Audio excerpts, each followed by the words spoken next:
आसंता मास ओडिशा आसीपारंती प्रधानमंत्री। राज्य में बीजेपी सरकार वर्ष पूर्ति समारोह रे जोग देई पारंती प्रधानमंत्री नरेंद्र मोदी। केंद्र गृहमंत्री अमित शाह एवं केंद्र मंत्रिमंडलर अन्य सदस्य वृंद प्रधानमंत्री कार्यालय सह जोगाजोग रे अछंती मुख्यमंत्री मोहन माझी। वर्ष पूर्ति को नहीं उत्सव भावे नुहे उत्तरदायी कार्यक्रम भावे पालन करिवे राज्य सरकार। रिपोर्ट कार्ड धरी राज्यर 1 कोटी परिवार पाखरे पहुंचिबे सरकार। जून 12 रु जून 19 पर्यंत चलिबो एही कार्यक्रम।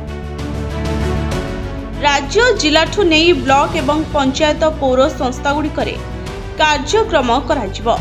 वर्षक मध्यरे 11टी निर्वाचन प्रतिश्रुति पूरण करिछु बोली कहिले राजस्व मंत्री। 24 निर्वाचन बेले 21टी प्रतिश्रुति दिया जायथिला। सरकार को आसीबा परे सेथि मध्यरु 11टी प्रतिश्रुति पालन करा जायथिबा कहिसंती राजस्व मंत्री सुरेश पुजारी। आहुरी कहिसंती आगामी 1 वर्ष मध्यरे आउ 10टी निर्वाचन प्रतिश्रुति पूरण करा जिवो।